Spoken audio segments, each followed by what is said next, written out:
They have built a multifaceted media empire that extends into TV, books, newsletters, and public service, always deeply rooted in music.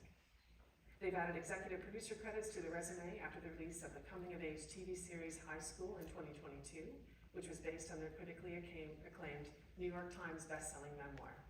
In 2023, they published the first book in their middle grade graphic novel duology, Tegan and Sara Junior High, followed by the second book, Tegan and Sara Crush, which was released in the fall of 2024. With multiple Juno and GLAAD Award wins, a Governor General's Performing Arts Award, honorary Doctor of Law degrees from the University of Calgary, the 2018 New York Civil Liberties Union Award, and numerous Grammy and Polaris Prize Award nominations. Tegan and Sara have much to be proud of, but their crowning achievement thus far is the Tegan and Sara Foundation, which invests in the potential of 2S LGBTQ+ communities. Launched in 2016, the foundation raises awareness and funds, fighting for equality and justice through its flagship program and supporting grassroots organizations, activists, and communities that often go unrecognized by major funding institutions. In March of last year, Tegan and Sara received the Humanitarian Award in recognition of their work with the 2S LGBTQ+ community, presented at the 2024 Juno Awards. So please, put your hands together and join me in welcoming to the stage Alisa, Ann-Marie, Tegan, and Sara.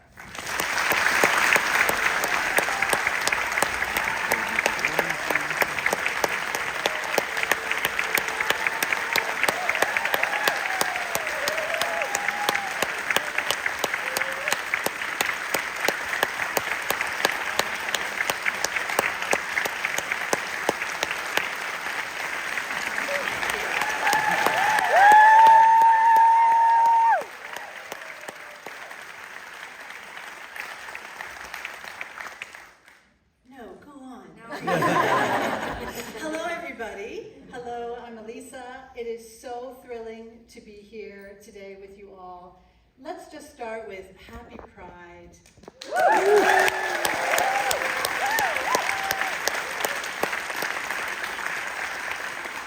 It's fantastic to have this opportunity to be so well hosted by the Stratford Festival in this beautiful space with all of your beautiful selves, and to be in an environment where we are supported and where it's healthy and exciting to reveal ourselves and express ourselves and learn from each other, and especially from our guests today, and to keep growing as communities in all of our beautiful diversity.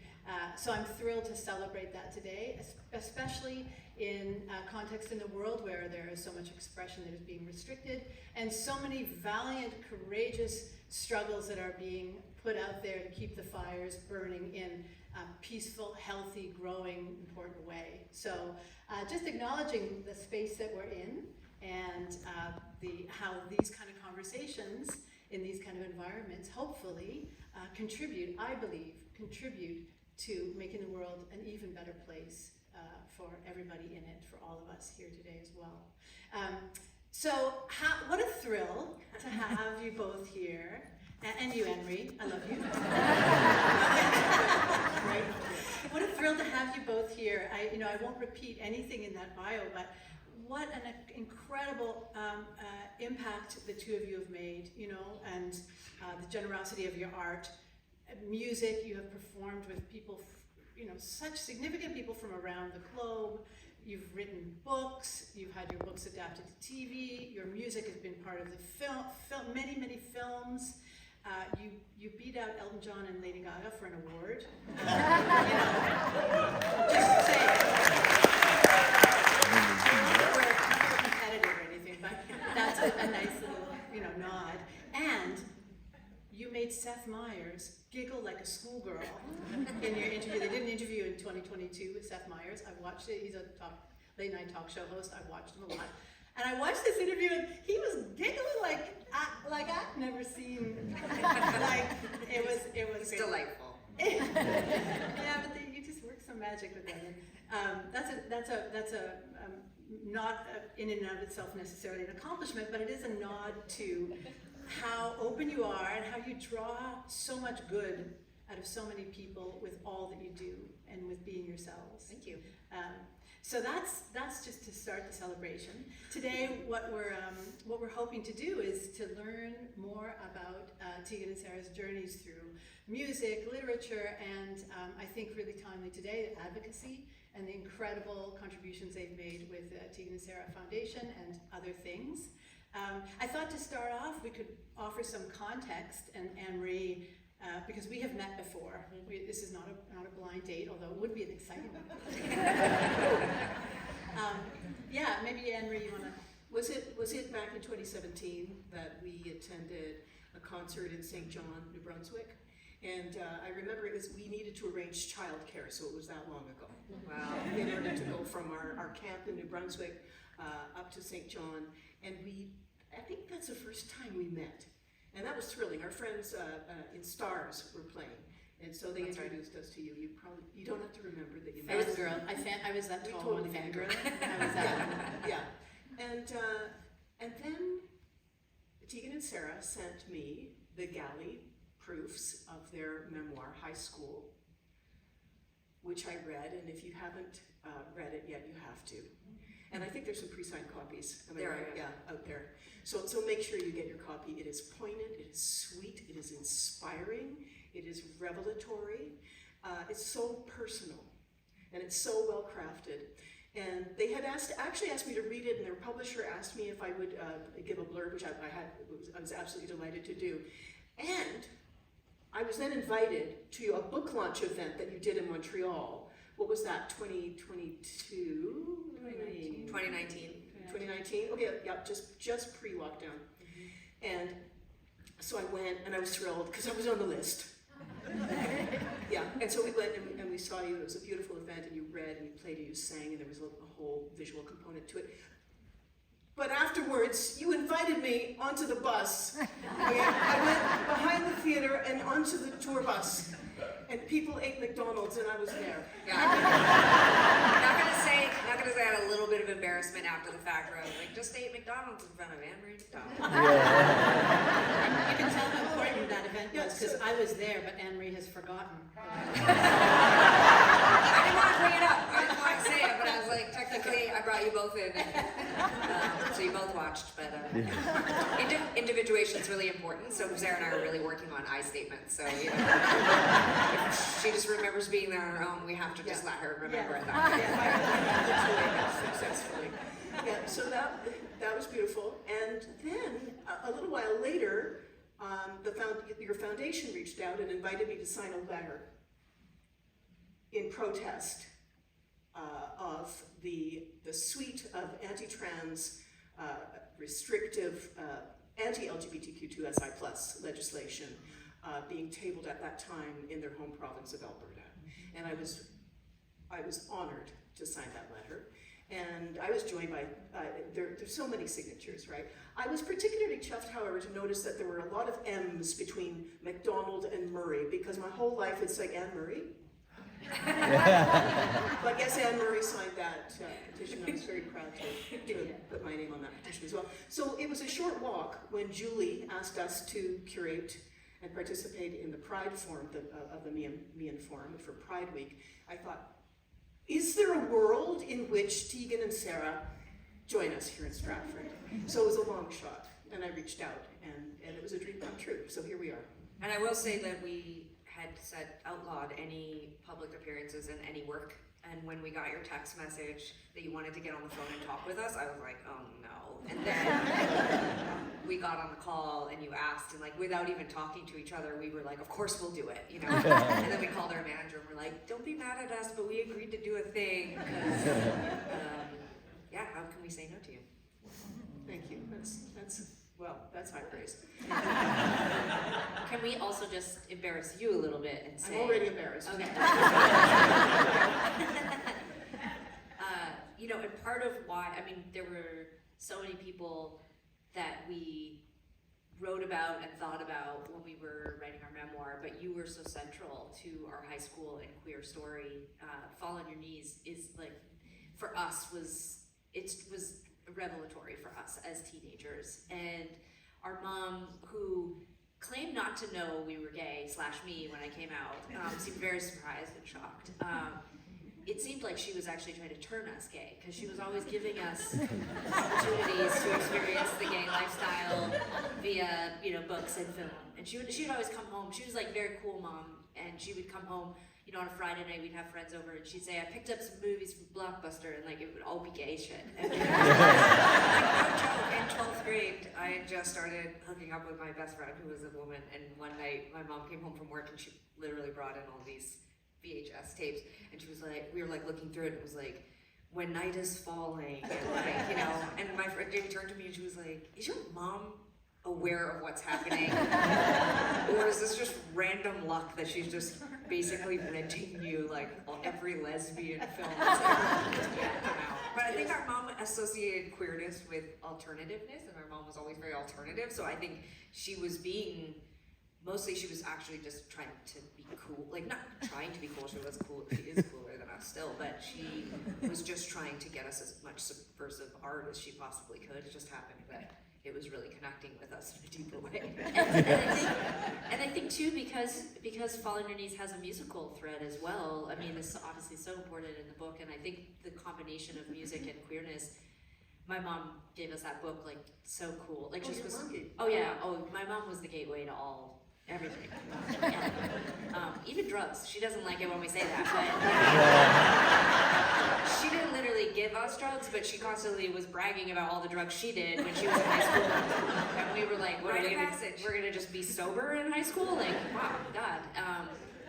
Anyway, she doesn't like that joke, but, or any jokes like it. But, yeah, she gave us the book. She would always read books and then say, I think you would like this, and we would pass it back and forth, and we gave it to all of our friends, and we read it in school, we read it in class, we reread it, and it was, you know, we talk a lot, and this is part of why I think our career and ultimately the foundation has been so inspirational, is we had, I don't like to say we had no example, but we had such few examples that, you know, to understand that at some point we were part of, we were now part of the art that other people were going to find. That's you know? huge, because even when you were coming of age, there were few. There were a few, but when we start to list it, it feels like there was actually a lot, but like there wasn't a lot. It wasn't. No, the fact that you can just list it. Yeah, fair. There was no lot. And I find it particularly moving that your mom, and I think I was probably the same age as your mom, right? That your mom was able to hand you something across a generation. Yeah. Now that, there were fewer opportunities like that for when we were coming of age and coming out. And for there to be a Canadian community of queer elders, basically, and of art and culture and all kinds of achievements that can be shared, and hopefully is not up for the kind of erasure that happens over and over and over again, right? So that cross-generational, it's very moving, it's very real, it's profound. Yeah. And I know how old that makes me seem, it makes me seem as old as I am. But it's beautiful. No, but it is beautiful, and it's so important, and I think, you know, I think Tegan and I have always been like sort of like embarrassed or sort of like uncomfortable with saying like, oh, we're role models, or, you know, whatever that is. But at some point I realized like, that was doing us a disservice, and it was doing a disservice to the people who were finding us inspirational and impactful, and instead like embracing it and thinking, oh my God, like maybe someone's kind of sort of half clueless mom is bringing home a Tegan and Sara, you know, book and going like, I think you would like this, and then being like, wait a second, you're gay. But you know, like I thought you were gonna point out like a clueless mom buys High School, brings it home, and is like, you love this band, and thinks it's about us being gay, but actually it's really just about how much acid that we took. Like, wait, I thought this was an inspirational book.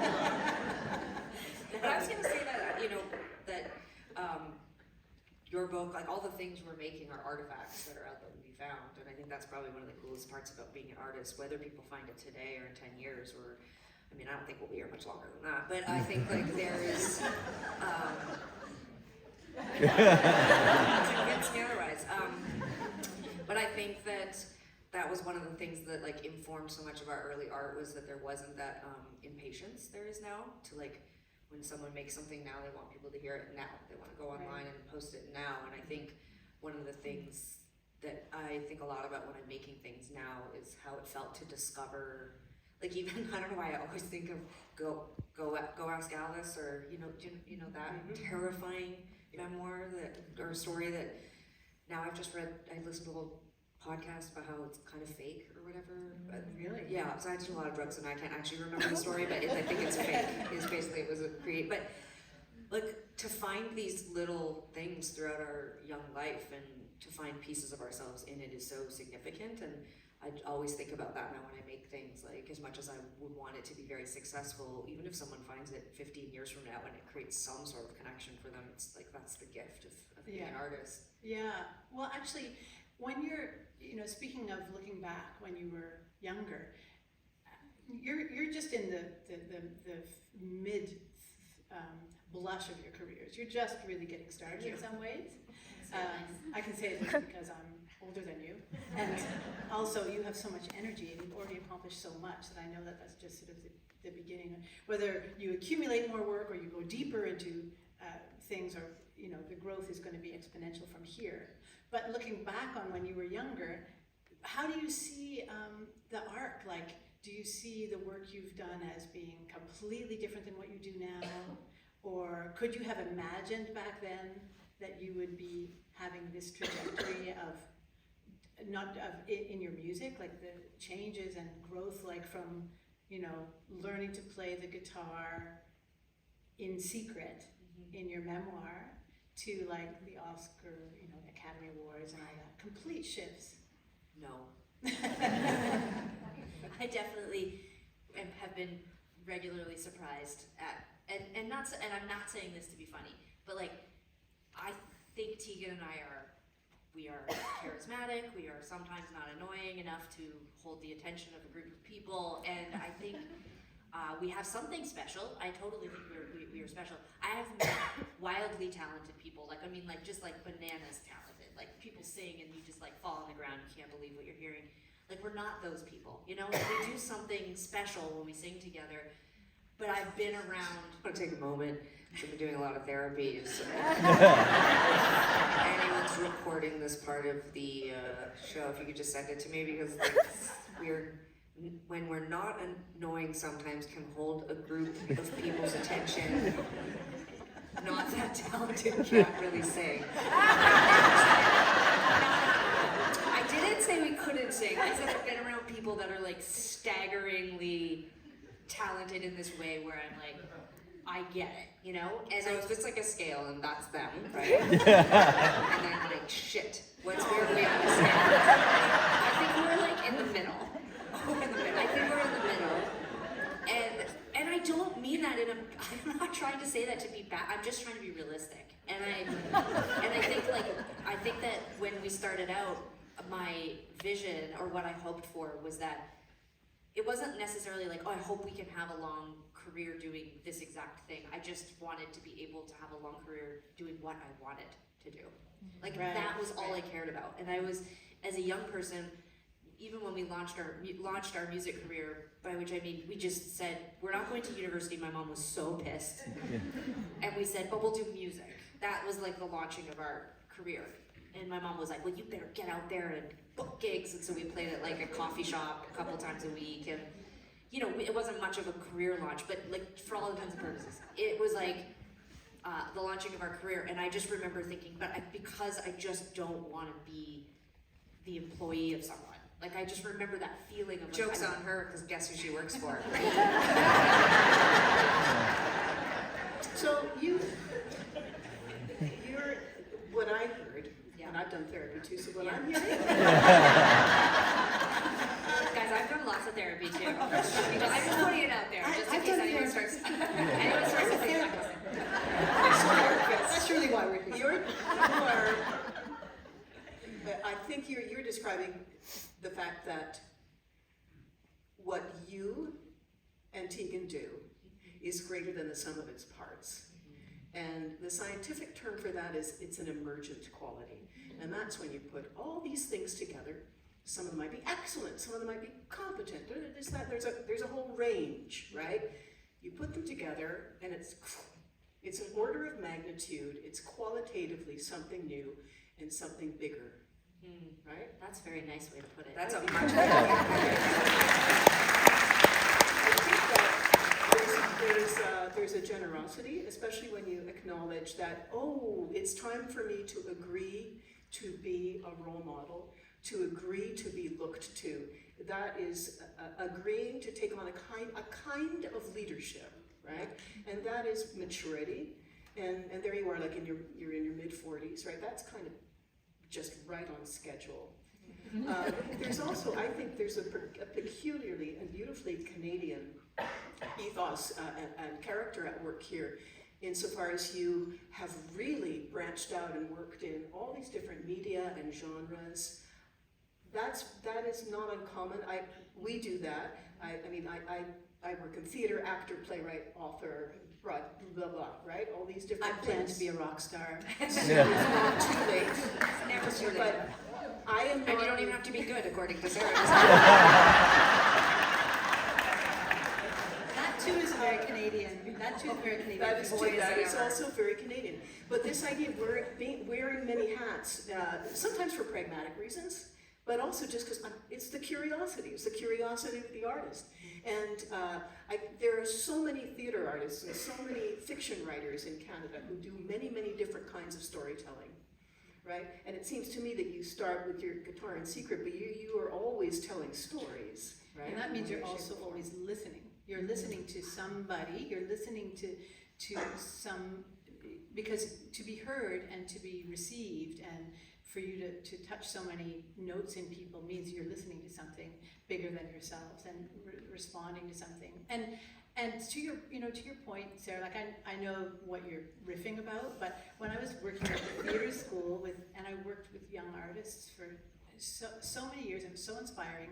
But there's kind of a truth for an actor anyway, that your talent is already there. Like every child is creative, every person is gifted, but the game changer is the work that you do, right? So there's kind of this a powerful humility to saying it's not just about your gifts. It's actually about how you apply yourself and the discipline and the humility and the commitment and that part. And that is something that like shot you out of the hemispheres because you were committed to something greater, as Ann-Marie is saying.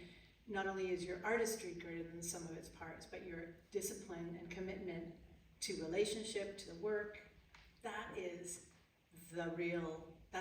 really superstar. Yeah, at your guys' talk yesterday, which was so fantastic, I told you about this, but I wrote notes afterwards because there was a couple things that really struck me, and one was talking about how like all of you on stage had either had started in or had a deep relationship with theater, and that's a really great testing ground for art, because you fail until you get the show up, like there's so much trial and error and there's so much failure. And I was saying that I really resonated with that because that's music, like when you think of our average record has 14 songs on it, maybe 2 will be the ones that people call out for, which means 12 technically were Sarah's. Exactly. And it's not true. Our first big song was Walking with the Ghost, that's Sarah's song. She's been slacking since, but no.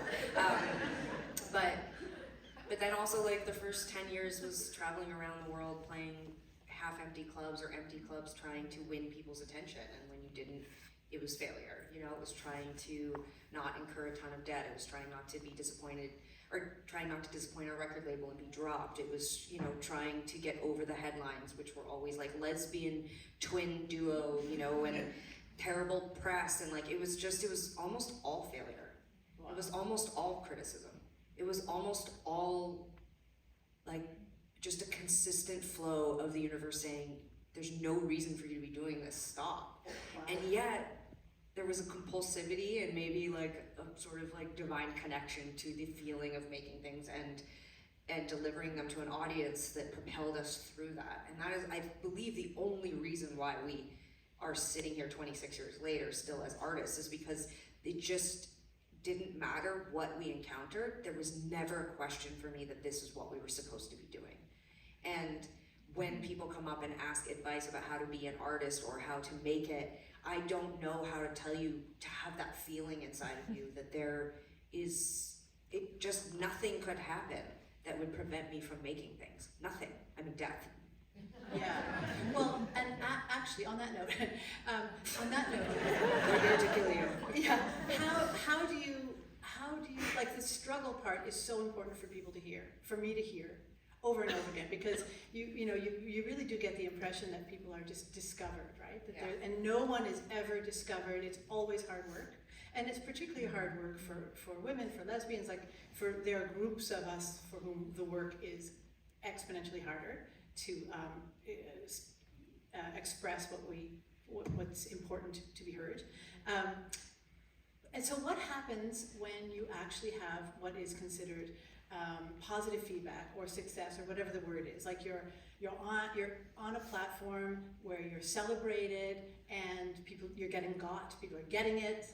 How do you, like, are you able to be fed by that? Like, is it nourishing, or is it still like, that doesn't really exist, that's not really true? I think sometimes, yeah. I mean, absolutely. And I think for both of us, and I'll just say too, like when I was describing us somewhat jokingly earlier, I never said I didn't believe in us, or that I don't think that we are, destined to do this. Like, something has propelled us, and especially through what Tegan is describing, the earlier part of our career, where it seemed everything around us was determined to sort of tell us the opposite.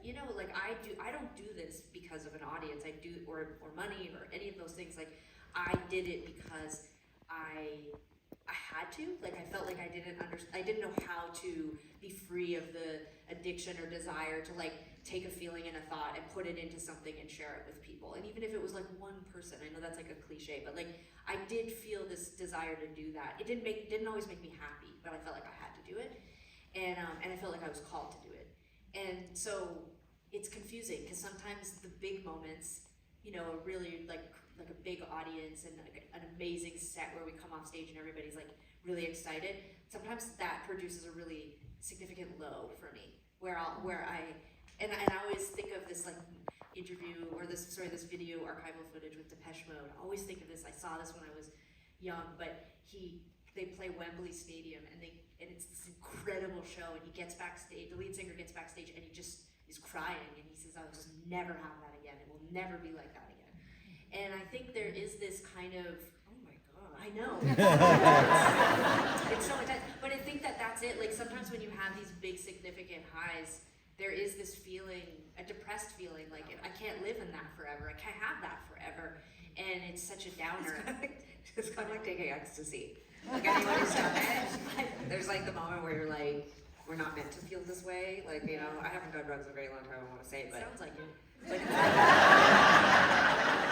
sounds like a distant memory that you just keep recalling. Yeah, it was pretty distant, but anyway. Anyways, I'm just gonna say that, but then there's other things, like, this is just sticking out in my brain because I fell asleep listening to Fresh Air last night. Like, talking to Terry Gross and being on Fresh Air was like a bucket list thing for me my whole career, and we got to when we put out our memoir, and like, that's September 19th, it was on our birthday. It was on our birthday, and I remember the feeling of just pure satisfaction and joy. That conversation, every time she laughed, I just thought, what a pleasure to make her laugh. Like, it was just. But maybe that lends to what you're asking, which was like, does it feed you? This is something that I've been, thinking a lot about, is the difference between attention and acknowledgement.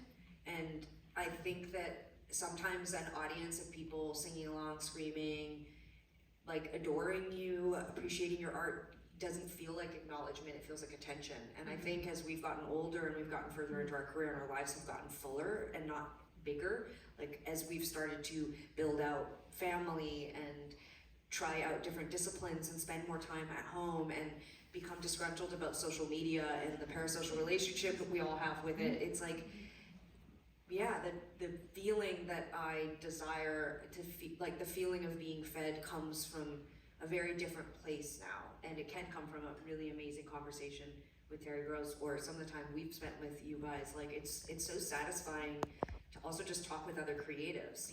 Last year I wrote music and just sent it to Sarah, a couple friends in my management, and then decided I didn't want to put any of it out because I felt acknowledged, I felt seen, I felt like I'm an artist still, I can do this, I'm capable. Sarah had written me and said, these are fantastic songs. And I thought about the process of releasing them, which is the sad part of this, is that part disgusted me so much, I just didn't want to do it. It exhausted me so much. I'm like, my superhero name right now is Tegan, and I'm just,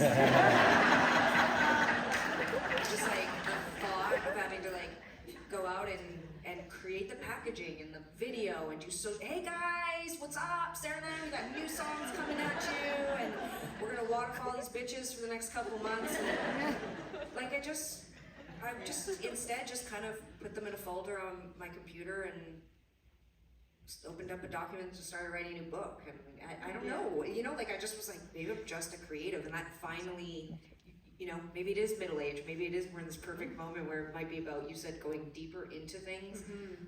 Well, I don't that, know, you know, yeah. the engine, there's an engine that we all have and need when we're young. I mean, speaking as an artist and a lesbian, but I think it's probably a human thing. There's an engine when you're young that compels you to become who you are. Young adulthood, you know, you're driven, right? You're driven to express and to do what you need to do, whatever that is in whatever form. But then that engine, if it continues at that rate when you're 20 years later in your life, that can be a problem because it's a different context, and you know. And you're running on adrenaline. Yeah. And that's very, very hard on a person. So what I'm hearing is, again, that it's a very, So seen. it's a very creative, it's a creatively rich time, as well as perhaps a restorative time. Is it a nourishing time? So how do you've started to answer this a little bit, but what do you do, where do you go for nourishment? What does that look like? I mean, I think right now, what's so, at least in my own personal life, being a new parent, I feel really nourished by being home, you know, like being,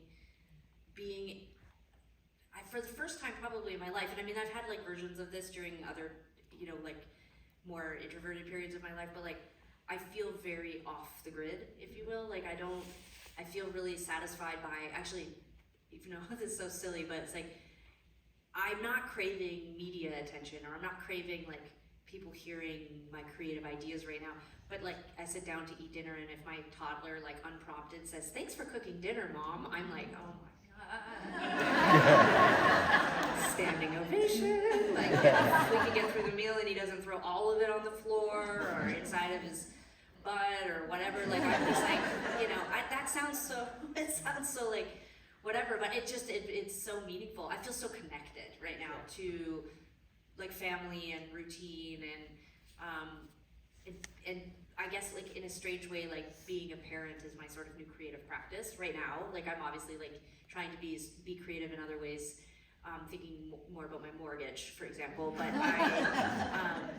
but yeah, I don't know, I feel like I need to be nourished by those things right now. I think I'm just like, I'm a little bit burned out and confused by the entertainment landscape, and I'm really excited to be behind the scenes. Like a lot of the projects Tegan and I are working on and nurturing right now don't have us at the center of them. We're behind the scenes. We are not having to sell them based on us being front and center, and that feels like a huge relief. That's a big shift. That's a big evolution. Yeah. Right? That is, and that's appropriate for this time. I think Because so. it's good Somehow it feels like weirdly mature, and also like I feel like I said this over dinner the other night too, but like I used to feel really comfortable with being personal, and I think there was something about when we started our career, the world seemed bigger and more like opaque to me somehow. It was like even when you would put something super personal out into the world, it just felt so hard to reach people, and everything just feels so like surfacey and like I don't know. It's like the digital age has just made everything feel like it's required of you. When you used to put something out personal, it was sort of like brave and intense, and there was a reward in that. And now it's sort of like required, I think, to like cut through. And I don't want to interrupt that thought by this reminding me that I wrote this thing down the other day that Mike Birbiglia said, like that, you can't use the stage, like your time on stage, as therapy with the audience, because your job as a performer is actually to give the audience something. And I think we're living in a time where it feels like we're not, because it's like we make the art, but instead of us getting on stage, convincing you to buy it, you just stream it. It's worthless to you. Not actually worthless to you, but like it feels like that we're in a new era where the exchange for so long was. Well, now there's no friction. It's just there. You can be sitting in a movie theater and hear 13 seconds of a song. You can bring it up immediately, know what it is, put it on a playlist, and forget you ever had that moment where that deep sort of nurturing of obsession and connection and relationship with a piece of art now. It's so much more difficult to do that, which leads me back to this idea of these artifacts of things that we have found. Like, I like when someone comes up to me and they're really, really, really young and they just found us. That gives me hope. Like, that helps me to sort of figure out how to make the next thing. So for right now, I feel like it's less about nourishment, and I'm actually I think it's two-part. One, it's seeking new inspiration. So looking in other creative fields, meeting other creatives, and seeing if that sparks something different in me. And it's not to say that I'm not inspired by Sara. Like, I would do anything for Sara to send me a new song. Which makes me feel very emotional to say, but like, I would do anything for her to make something new. God, there's so much pressure. I don't know. I'm making food for my kid. That's all I do. No, but I don't. Do you know how much they eat? I had to get a Costco membership. Okay, he eats more calories than I do a day.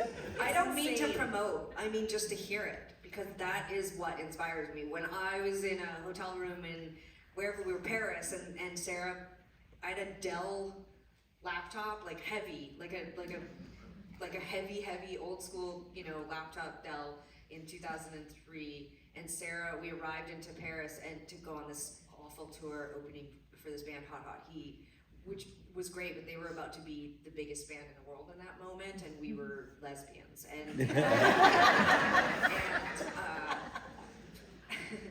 And so she pulled out this like jewel case and opened it up with a CD and put it into my laptop and played me Walking with a Ghost. And I was like, that's it. Like, that's the next record.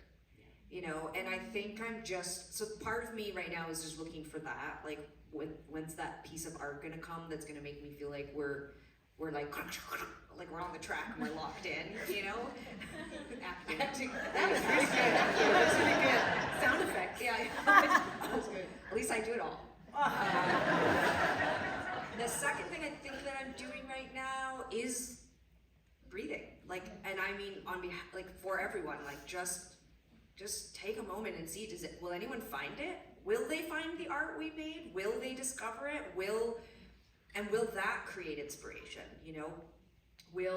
Maybe it's one person, or maybe it's a viral moment. I don't know what it is. The universe of what that could be is unknowable, but I think I'm waiting to see, does a song or something we've done in the past have a moment? You said this to me last night, that like, we have this existing catalog. We have 26 years of music, and the average Tegan and Sara fan hasn't heard most of it. And what a gift that is, to think about not just reinventing it, but just to actually trust that it's out there to be found. And not be in a panic, like, let's go, waterfalling, singles, new video content. Like, just trust that Sara can keep feeding her child and paying her mortgage without us having to. It looks less and less likely. Yeah.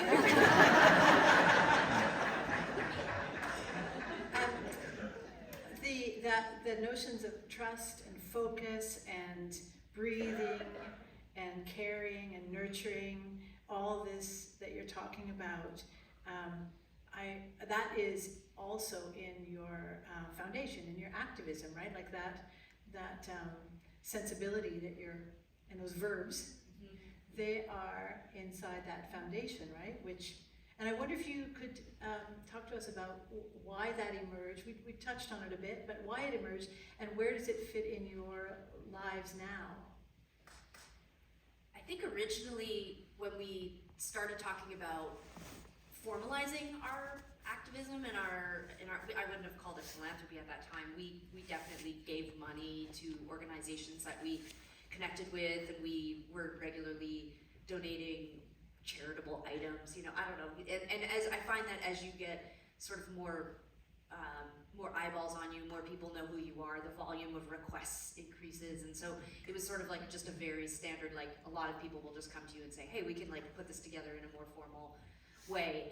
And it just so happened that this guy, I don't think you'll know him, but his name was Donald Trump, and he got elected to be president the first time, and that was pretty shocking. And we were like, wow, this feels like sort of unbelievable timing, because what sort of had felt like quite a positive momentum advancing the rights of LGBTQ people, we knew that was going to really shift. There was going to be some sort of like steps backwards, and there was going to be sort of like perhaps a backlash, you know, to some of the advancements that had come sort of in the Obama era.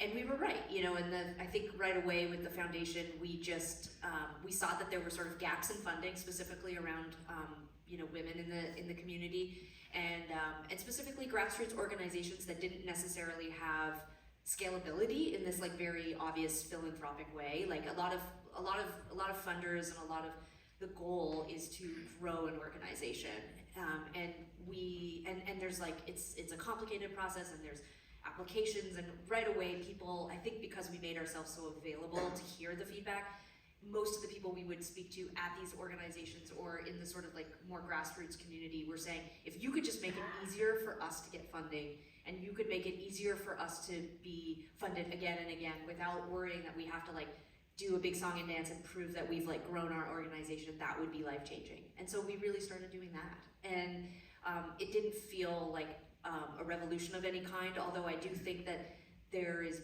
more of that style now, I think, in philanthropy. I think they call it like trust philanthropy, I don't know, whatever. But this idea that the goal shouldn't just be to like take an organization and make it the new HRC. That's not the goal. So a lot of the work and the organizations that we have connected with and funded for a long time, they're small needs, like on paper, but they have like a huge impact. So for example, we work with an organization in Florida.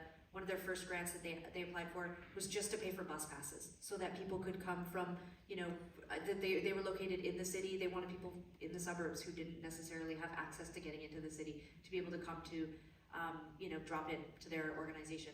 And we continue to fund organizations as long as they exist. You know, if they can keep going, we want to keep going with them. We sort of see them as having potential, and we see them as having value. I think using a different set of criteria than the larger funders. And growth, you know, growth in and of itself isn't a virtue. Oh, exactly. Because actually, yeah. And you know what's really weird? This is gonna sound kind of weird. We would always have this conversation amongst our board. It was like, actually the goal here is for us to not have to exist anymore. Like, we want it to be so that we don't necessarily want the organizations to get bigger, because that might mean that the need is so much bigger. Which isn't to say that we're not meeting a need that is growing, but I think there was this idea that we could sort of flip some old-fashioned ideas on their head and not worry so much about following that sort of like, you know, that path. Really the central value it could be adaptability, not growth and expansion, but adaptability, responding, meeting to needs, identifying needs, shifting. That's, you know, that low to the ground stuff is because communities are listening to each other and tuning in, and not just working from a policy basis. Yes. That's what's radical about the funding model you're talking about. And that was what actually held our foundation back for a number of years. Next year will be 10 years, but the first handful of years we were criticized by the bigger organizations for being so versatile and for being so nimble. We were meeting the needs of the community in the moment, and that was holding us back from bigger corporate funders who wanted to be able to just say, we focus on this and that we give money to this. And I think the cool part of Tegan and Sara Foundation is, like Tegan and Sara, the band and the fans, we created a community. You know, we just had, one of our main programs is called Community Grants, and so we meet emergency needs from the community, and we kind of put together a cohort, and, you know, we'll fund everyone at the same time. And we did an open call for the first time in 10 years, and we got over 1,000 applications. And this is a meaningful number, because that's 1,000 small grassroots LGBTQ organizations that are focusing right now on immediate needs of the community. That's overwhelming, it's staggering. You know, so if anyone has $5 million, we need some. So, but we were able to immediately get out the door $100,000. Right away, we picked 23 that we thought had like so much potential. We've got 30 more that we vetted. And that is what Tegan and Sara Foundation really has become. We know, we understand what is happening in the community. We are sourcing all of those organizations that are doing immediate work and affecting the community in the moment, and we're vetting them, and we've got that list. And whether you feel moved to give to our foundation or one of them, we have that list. And I think, as Sara said, it's creating like a long-term relationship with these organizations where they know that the job they're doing, it doesn't have to be big and grandiose, it's just important. Yeah. And I think that's why we continue to do the work. It's been super, super, super hard, but really, really, really inspiring. And again, now that that guy got in again, I think, you know, there's no need like ever before. I mean, there are 900 religious freedom acts that are going to hit the Senate. Like, they are going to roll back rights like we haven't seen, you know. They're gonna take away, I mean, they're gonna try to take away gay marriage in a lot of places, you know. We talked about this before he came on stage. Every province pretty much in Canada is gonna roll back rights on trans youth. Don't think it's an American problem, it's here too. And I don't wanna get into I don't have children, but but they're so cute. Why don't you write a song? You're putting all this pressure on me. I wish Sara would send me a song. Get going. I know, Yeah. I haven't time. I'm busy with the dog. But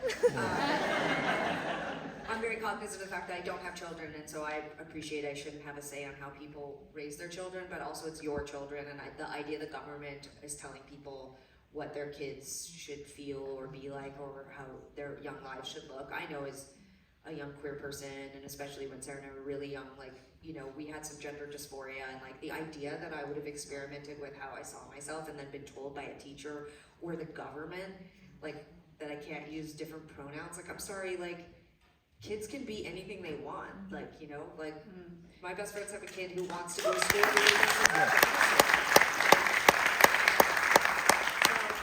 So that also inspires us to keep doing the work too, because it's like, it's so easy to be like, well, I'm middle-aged now, so I'm not afraid of anyone anymore, so I'll just stop caring. But like, I'm afraid for the next generation. I'm afraid for all of us still too. You know, afraid's terrible because that feels like giving up, but I mean, like, I'm empowered and I want to fight and be protective. And I would argue that as somebody who doesn't have children, that your voice weighing it in is actually really important. The people around us when we were raising our kids who weren't raising children were lifesavers.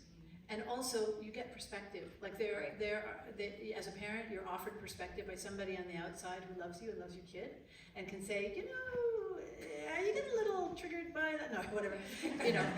But also, they're also incredible allies for our kids, because I know that our daughters trust our non-parent chosen family members and family members, and they tell them things in confidence, but they also kind of know that somehow we're going to benefit from that. Like, and they all are all of our children. Yeah.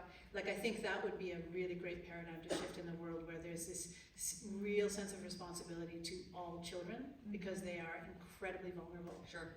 And well, also, I think I represent something, like, maybe because we're twins more than ever before too. That's the juxtaposition of the two of us will be yet another sort of mountain we'll climb as a band for the public. But like, I'm choosing not to have children. It's not because I don't like children. I actually love kids, and there was a time where I would have wanted to have children, but I am choosing not to, and that doesn't make me less than. It doesn't make me less interesting. It doesn't make my life less full. It doesn't make me selfish, shallow, and self-absorbed, although I'm a little bit. And I think that it's a great book. It's a great book about writers talking about not having children, selfish, shallow, and self-absorbed. Anyway, it doesn't make me less than, you know, and I couldn't be happier for Sara that she has a kid, and I'm so grateful for the experience of getting to be so close to a child in that way, you know, like it's only happened a few times, but when he mistakes me for Sara in that brief moment, I understand the absolute avalanche of emotion and hormones and attachment that must happen as a parent, and I'm so grateful to be just this close to it. Child adjacent. Child adjacent feels great for me. But I hope going into the world, like I can also be like, you can have a full life. You can be, you know, like my partner and I we're dinkwads, double income, no kids with a dog, and it's great. It's great, but it doesn't make me less of an artist. It doesn't make me less compassionate. It doesn't make me want to fight less for people of our community or for young people or for the future. Like, you know, JD Vance. Yeah. Well, especially too when you think about, I mean, this has been a really eye-opening thing for me, even as I know that so many people in our audience are aging with us, but there is this feeling sometimes that somehow we are just older than everyone. Like you just start to feel like you have this, I don't know what it is, it's the microphone and the stage and the thing that happens, but I feel this sort of concern, care, protection feeling for our community, but even more broadly the LGBTQ community. And now that I'm a parent, I used to be so indifferent to kids, but I get it now in the sense of like, this isn't just about like caring about someone's kids. This is like, these are the people who are going to like change our bedpans and are going to be like sending us off, you know, at the end of our lives. And these are the people who are going to keep the wheels turning, and whatever you feel about the world and politics and capitalism and all of these things, like young people that is the future. And it sounds so stupid, but it's like, I didn't really get that before. Yeah. I didn't really get it. And I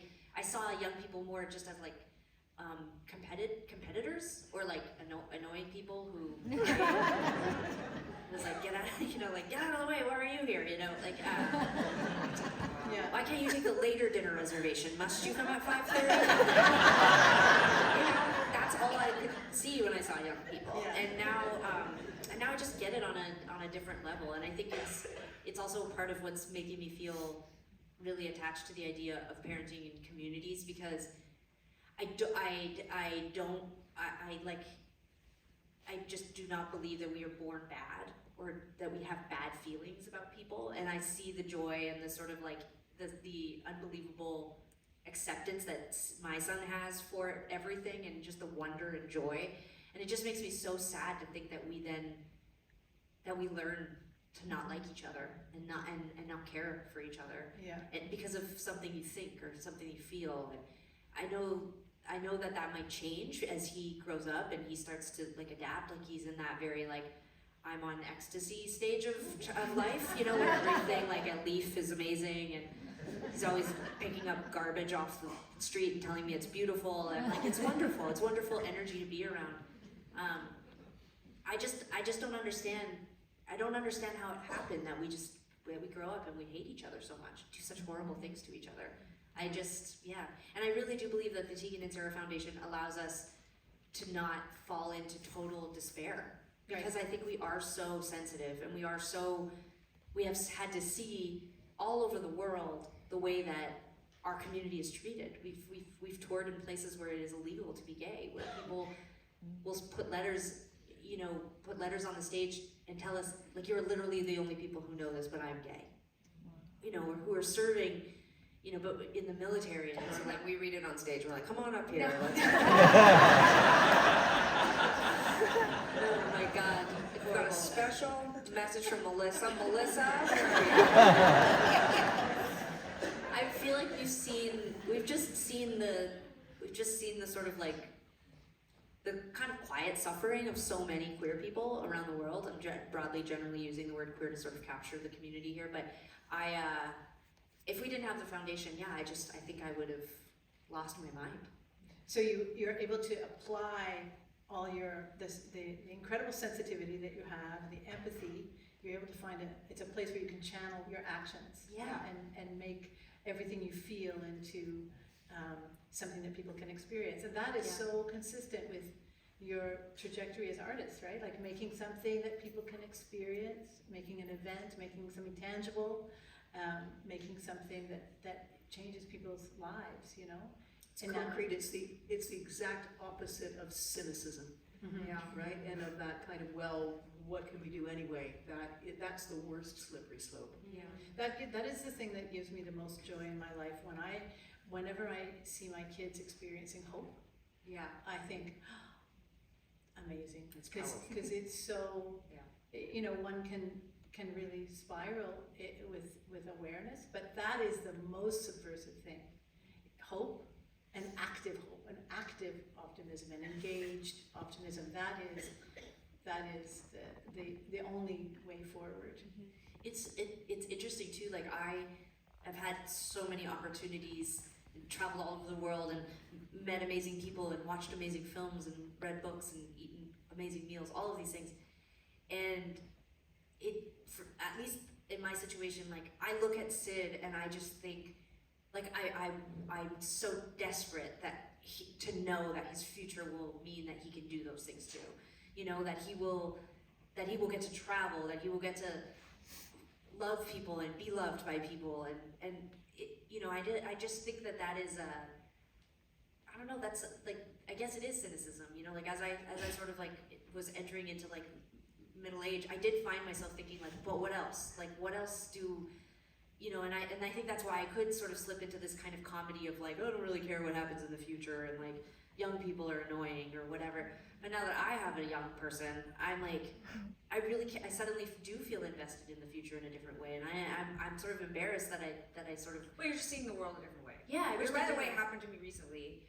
This is gonna sound absurd, but I swear I'd never taken an edible before, but I took. Just stick with me. She doesn't do drugs, you guys. I don't. I actually literally do not. I don't. But recently, I have a house on an island, and my partner left me there. I asked her to, but like I was there. Yeah, I was there because I wanted to be there. But she left me with our dog, and I didn't have like anything to do for days, and I was writing, which was like super inspiring, and I've like over 5 years really come to terms with the fact that I have this dog that distracts me all the time when I'm, you know, in a really creative place, and I've like reconciled that and like understand she's, you know, what's all those irritating memes from the internet, like you're annoyed but it's their favorite part of the day or whatever, and it's like a dog on a leash or whatever, and I'm like, sure, but the other day I was on this island, like 5-6 days had gone by, and my partner was on her way back the next day, but I was kind of feeling like, what? It would have been a great afternoon to go like sit on a patio and have a drink or something like that, but that wasn't gonna happen. I was on this island by myself, and so I went into the basement. When people come visit, sometimes I don't know why people always bring drugs with them, but I don't do drugs, so we just have this bag in the basement with like edibles and weed and things that like I would have loved to do as a teenager, but not now, and out of like sort of an act of desperation and also like and sort of like, ooh, what would this be like? I took an edible and I was writing, and then Georgia came and tapped my leg, and I was like, all right, I gotta take her for a walk, and we went on this like amazing walk for like, you guys, seriously, like it was like I understood the meme in a whole different way. Like I could see her nose, like, I mean, if you've ever seen a dog's nose, I could see every part of her nose moving, like breathing in and smelling I was like, it was unbelievable. And I thought to myself, my God, so much of my life was chasing dopamine, you know what I mean? It was like chasing our career and building and sacrifice, and I must do this, and this is who I am, and I'm an artist and I'm creative, and it was this really amazing moment where I was like, I literally had thoughts like, the world is so beautiful, nature is important, we have to save it, you know, like, my dog is my best friend. You know, like I had literally like those thoughts while I was walking, and I was like, what a gift. Not the edible, but like the relationship between me and the dog. You know what I mean? So it's like, it's so beautiful because it changed. I know, I'm sorry, that took almost 4 minutes, but it changed the world when you had children. Like it did. It changed the way you saw the world, and that access to hope and fear and all of the spectrum of emotions. Like it's what, you know, makes you human beings and artists. And really paying that kind of close attention and the reward that is implied in that, and is sometimes contained in that. Back when you mentioned that Sid is fascinated by garbage, and it's so beautiful. Yeah. The other day he brought over a cigarette butt. And he's like, what is this? And I was like, he's never seen a cigarette. Like, actually, that's not true. We have this great vintage Peanuts book, and it's like, what is happiness, or what happiness means to me, I can't remember. It's from when we were little kids. And it's the most fucked up artifact. I was so excited to give it to him. I kind of went like, oh my god, this book, I'm gonna bring it home for him. And it's like, one of the things is like, happiness is when, you know, I don't get beat up on the way home from school. Happiness is when my dad gives me the wrapper from his cigar, like the little ring. And those are the pages. And so I'm reading it to Sid, and my wife is like, wow, that's an interesting book. And I was like, you know, on one hand, I was really horrified. Like, he had so many questions, obviously, too. Like, it covered a range of, he hadn't seen a lot. Like, he's like, what is a cigar? Like, everything was new to him in the book. Like, he's used to, like, the boring usual shit. And so he was like, whoa, wow, this book is amazing. What are all these things? And what does it mean to be beat up, you know? And I actually thought to myself, you know, kids now, they're so sheltered, no wonder they're so traumatized when they start getting bullied, and there's the what kids, a statement. The kids No, but I just go with me on this, like, well, apparently when we were kids, we were just preparing ourselves for it, you know? We're like, it was not a shock to me when we got to junior high and kids were like, I mean, it was a little bit of a shock, but like, kids were like, oh, I had sex this summer, and they were smoking cigarettes, and they were wearing their Club Monaco sweatshirts inside out, you know? And I was kind of like, wow, life moves fast, you know? But I feel like with Sid, you know, I love when he, like, I try all of which to say when he brought me the cigarette butt, I was like, that's for adults, it's poison. Don't, if you ever find one, tell me. His whole thing right now is running around, anything we tell him, don't, if you ever see batteries, call for a grown up. So every time he sees like a battery, like he did the other day, we were in Home Depot and we were walking through the battery. And he's doing this thing where he really needs to be far away from me, like he wants independence. And so I'm like, whatever, I'm trusting that he's just following me, and I'm like walking, acting. I'm walking through the aisle and I just hear, batteries! I turned around and I was like, yes, Sid, those are batteries. And he's like, the bomb's gonna go off. Anyways, I love it. I love how everything is just exciting and new, even a cigarette butt on the ground. I don't know how to make a segue from that. But I do have some questions from the audience that in our last little while, I thought there's some beautiful questions here. You up for that? Yeah? Yeah, of course, absolutely. Here's a question. What is the most memorable impact story from your foundation grants? Well, our flagship program is wow. Let me start again. Wow, what a great question. No. Are you okay? Is the edible hitting I now? did take it. I didn't time it quite right, but You were saving it for the flight. yeah. One of our flagship programs is LGBTQ summer camps, and on any given year, that number changes slightly how many there are in North America. I think this year there's 29, but you know, it fluctuates from time to time. This year I believe there's 10 active in Canada, but for almost 10 years now, we send 2 LGBTQ kids to summer camps where they can meet people like them, but maybe most importantly, meet adults that look like them, that seem like them, that can, you know, sort of reflect to them a future. I think that's the scariest part. I'm sure you guys feel this way too, is when you were young and you realized you were queer, you were like, what will my life look like? Because you never saw it. Yeah. So I would say like the impactful thing that still gets me every single year is the testimonials for the parents, the people who work at the camps, and the kids. It's it's changing their lives. It's giving them hope. It's literally saving lives. And so it's one of our proudest achievements is helping those camps expand. Beautiful. Okay, I'm going to start with you, Sarah. What's one attribute of each other that you wish you possessed? So I don't know if you can find one.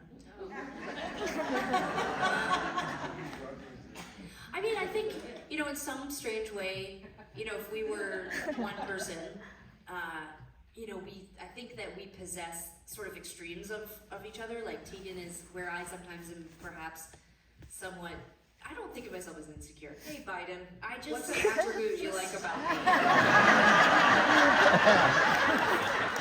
That you wish you possessed. sorry that you Okay, you were rambling for like, I was very calm. This one's easier though, it's just an attribute. You go ahead and start then? Okay, Sarah's very patient. Thank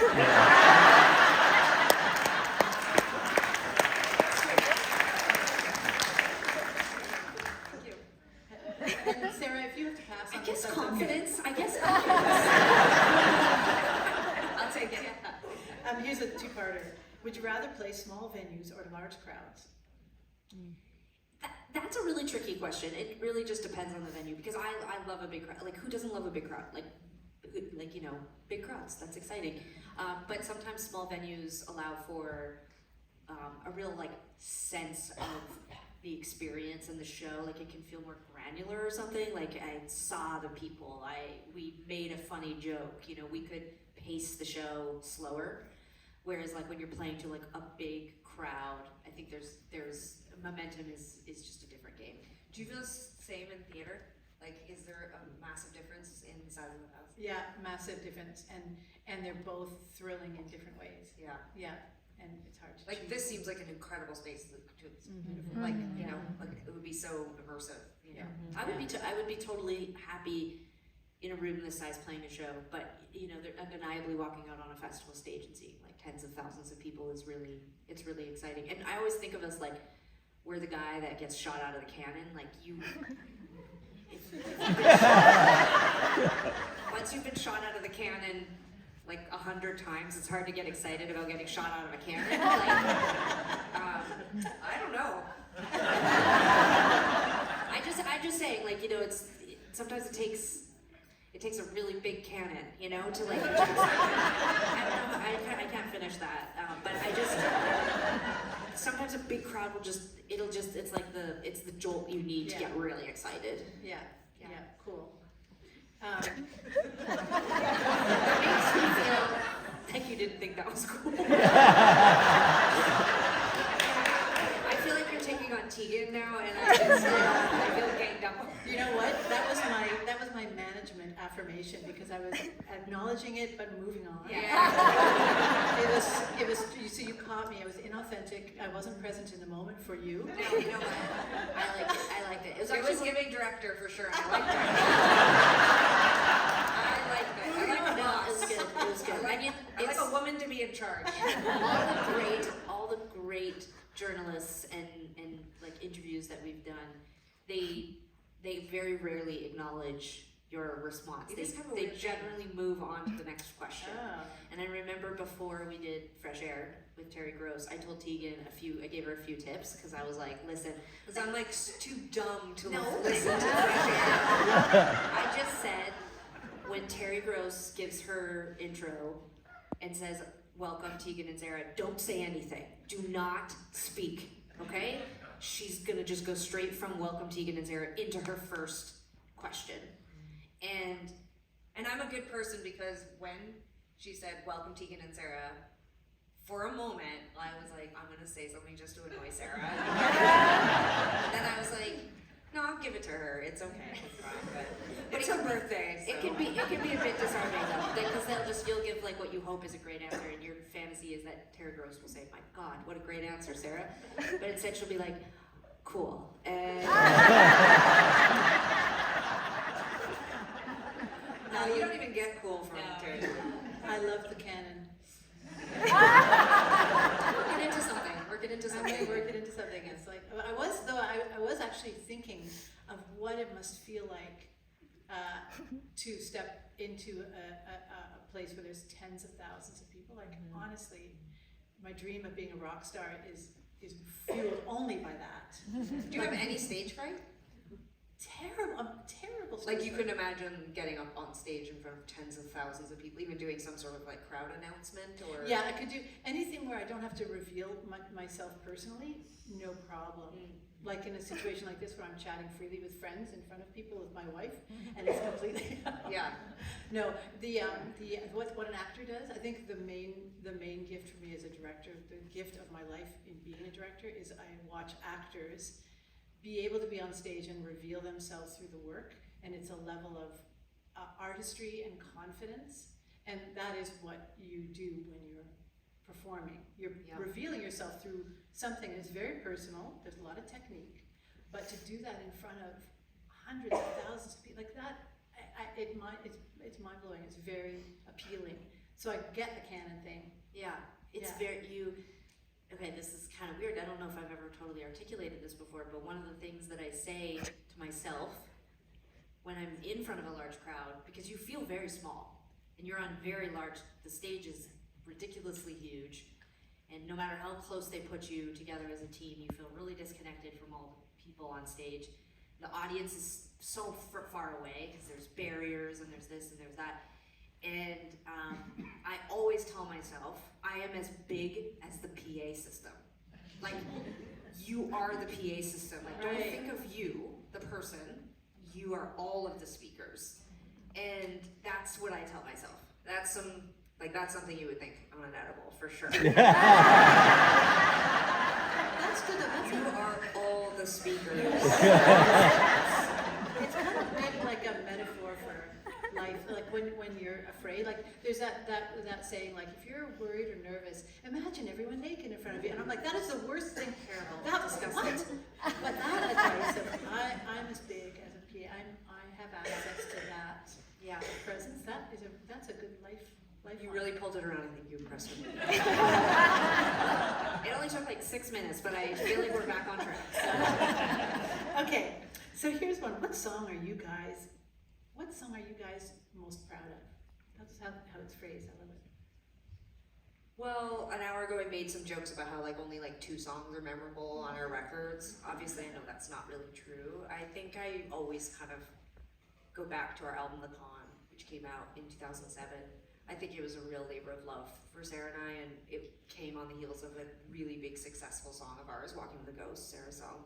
And I think a lot of people in our orbit thought we would make a commercial record, like we'd follow it up with a commercial record to try to get on alternative radio again, and instead we made a 14-song album about death and loss, and it was not initially reviewed very well, but became one of our best reviewed, and I think probably one of our most beloved records. But when we went out and toured it, we'd play the entire thing start to finish, and then the next day we'd finish it, we'd play it backwards, we would start on the last, we went out and toured the entire record. We didn't just add a couple songs to the set. We believed in the songs and the story we were telling about this series of horrible losses that had happened to us. We felt that we needed every chapter, and so I think of that piece of work as a song, because it's a story. So That's beautiful. yeah, That. Here's a 2-part from the same person. What advice would you guys give to your teenage selves? that was one of the biggest gifts of writing the memoir. Actually, was I spent so much time with. It felt like I was spending so much time with my adolescent self. I was so afraid to look at the photos and the videos. I preferred the memory. And then I really felt like I got super into the photos and the videos, and I would watch these just hours of videotape, archival footage of us with our friends, and I had terrible longing to go back there. To be with my family again. I'm right here. No, not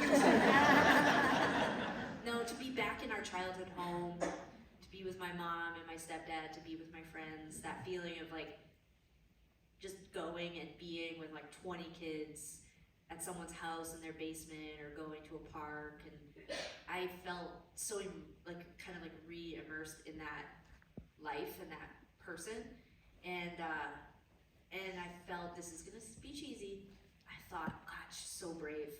I felt this new, I had been sort of I guess a bit embarrassed, and sort of had put her away for a really long time. And because I spent all this time back in that part of our life and back in that version of me, I felt like she was the coolest person. And I was just oh, what I wouldn't give. I know this is therapy a bit, but I was You're not supposed to do that. You're supposed to give the audience something. I actually talked about it in therapy. I kept saying, I wish I could go back and be with her and like tell her how great she is. And my therapist was like, she's here right now.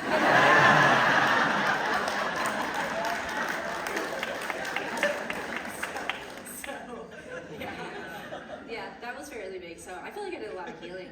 Yeah. How about you, Tegan?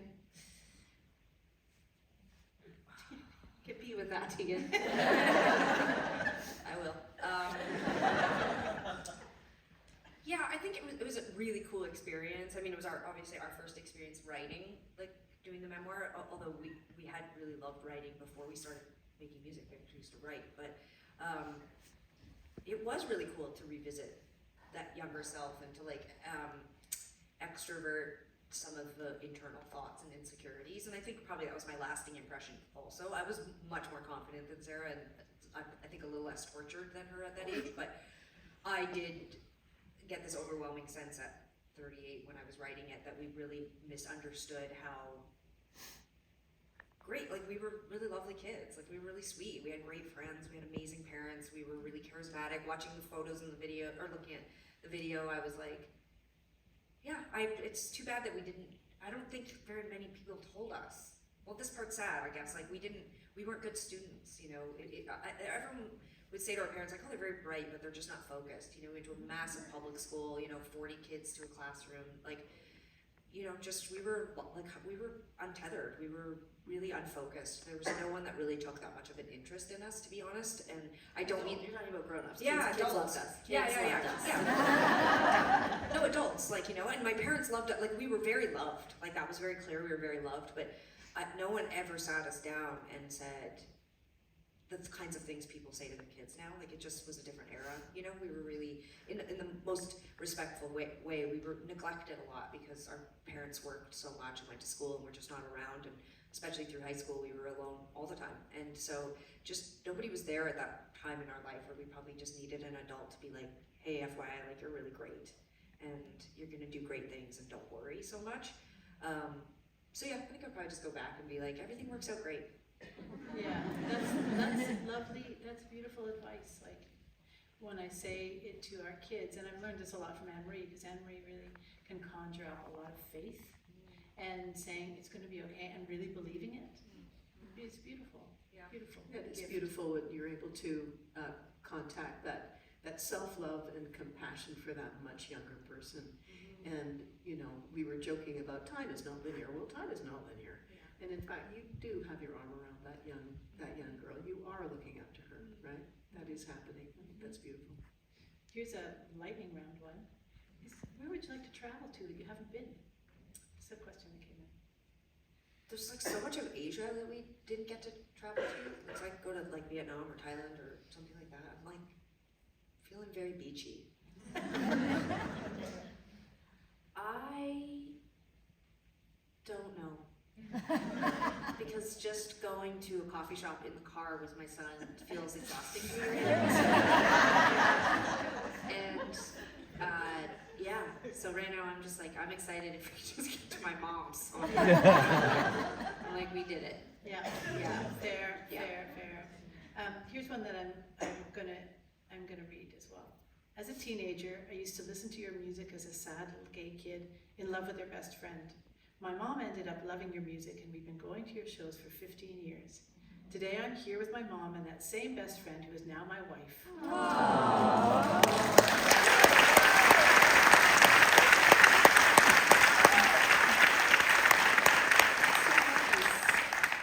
Did you ever imagine the huge impact you would have on queer people's lives? And how does it feel? So that's really moving. No. And we came up in a different time, right? Because our music career started in the late 90s, so there was no social media, there was no way to reflect back to the world what we were going through, but also no way to see what we were about to face, what we were about to go through. There was no manual for how to start a music career. There was no instructions, there was no YouTube and Spotify and social media to be like, aha, okay, we rode around in carriages. And it was hard to have a career back then. The bonnets were in the way. No, you know, like not being able to see it. I was like, we were just kind of like, we were kind of stumbling around in the dark a bit, but my mom tells some pretty great stories in those early days of standing in rooms, like specifically, you know, we won a contest in high school, and she does this really kind of like out of body version of being in that room and watching all these adults and college students watching us, and then we won. And it just was a silly, you know, garage band competition in high school, but everyone else was older than us, and the fact that we won was a big deal, and a lot of media attention happened, and we got signed, and she tells a story about she was looking around at people and asking them, like, are they good? Because she was like, I thought you were good, but I was your mom. Like, I would, you know, and so she's like, in the months that followed, you know, friends would be over and Sarah would be upstairs rehearsing. We'll call it rehearsal. We need a director to step in, I'll tell you that. Mostly arguing with each other and yelling at one another as we worked out songs, and my mom said that it continued for months, like where she would be asking herself, you know, like, are they good? Like, and I can't remember the question anymore, but I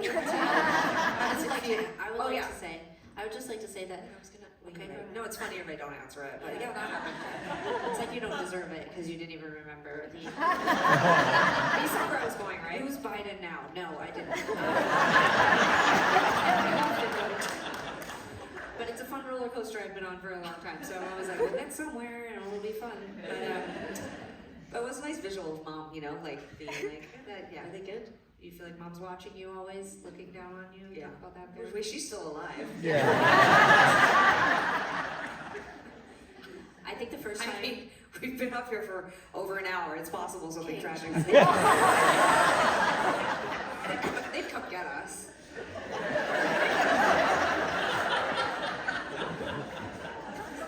They're like, let them finish. This is very important. Don't tell them their mom died. I don't like this. I don't like it. Okay. I remember when our audience shifted to accommodate the parents of our fans. Like, I remember when our audience mostly looked like kids our age. You know, we played a lot of like college campuses, and we played a lot of bars in college towns. And that was really fun. And we spent a lot of time out at the merch table talking to people. These were our peers. We weren't in college, but we were college age, and we were hanging out with our peers. And then I remember around 2013, like when we put out our record Heartthrob, you know, our audiences had expanded so much, you know, that intimacy had changed, but we would do these meet and greets, and people would come with their parents. And they would say, oh, my parent introduced me to your music, or I'm into your music and I needed my parent to bring me to the That's show. why I was talking about my mom. Now I remember. Yeah. And we found that profoundly moving because our parents had introduced us to music and have been such willing like participants in our music journey. Like first they were bringing us to the concerts that mattered to them, then they were helping us get to concerts that we cared about. And they were listening to the music with us, like, you know, we wrote about this in our memoir, but, you know, went from like, why would you listen to Nirvana, and like, let's talk critically about what this music means and what these lyrics are, to then our stepdad buying Nirvana CDs for us and making mixtapes for his car so he would listen to Nirvana as well. And so there was this really significant bond that we had with our family around music and the shared experience. So when that moment, when we shifted into that sort of like, you know, parent-kid relationship at our shows, that was huge for us. Like it was like that was significant. I remember thinking we're doing something right because we swear so much and we're gay. And so I was like, if the parents are here. But I don't think that we imagined this far into the future. No. But that was like, that was way. when things really changed, where I was like, we're having an impact, and we're able to connect with people, and we're able to connect parents and kids together. And that to me was like, you know, was a huge thing. And the second part of the question was, how does it feel? You have 2 minutes. I will say I feel very grateful. Yeah. I feel really grateful. Yeah. Like it took a lot of people and a lot of support and a lot of work to, not just to be musicians, but just like to enjoy it. Like I like to say that I think we're still pretty into what we do. Like we're not crusty old, like, you know, made a record and go tour, you know, like We're not jaded. No, we're not jaded. I don't think so. No. I think we're pretty excited. I think we're always thinking about ways to give back and how to you know, have new novel experiences, the canon thing, you know, like, and I think, Bigger cannons. yeah, smaller cannons even, yeah, just how tiny can we make the cannon? Can we still fit? So yeah, like a lot of gratitude, which I know is like a thing people say, but it's like actually really genuine, you know? It doesn't mean that we aren't holding other emotions too, but mostly gratitude, we get to create things. What a life we've had, you know? Yeah, and I would say you just vibrate with curiosity, and that is a beautiful counterpart to gratitude. You know, it's just beautiful, and it's inspiring to be around you, and it's so much fun to. But are you so exhausted too? Like, are you like, can't wait to go get away from us after this? No, I'm grieving the separation that's going to happen imminently. Like, We've had a really tremendous time. We I have. just think both of you are so incredible. It's an honor to be invited to hang out with you guys and do this talk. Truly.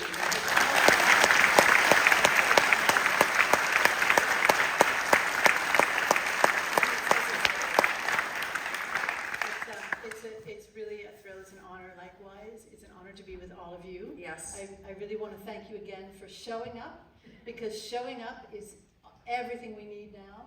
We need so much to show up for each other and together in all the spaces that we can, with all the love we can, with all the gratitude, the curiosity, the openness, and the courage that it takes sometimes to just step into any given room. We're all here for you, you know, like we're all here. We all have each other's backs, and I think this is a great way to be launching the rest of Pride. And your books are pre-signed and on sale out in the front, and I really encourage you to buy it, especially now after having had a chance to hear stories and hear your voices, and it's even a more meaningful read. And thank you. And Ann-Marie, is there anything you want to say? No, this has been amazing, and a dream come true, and such a gift. Thank you. Thank you so much.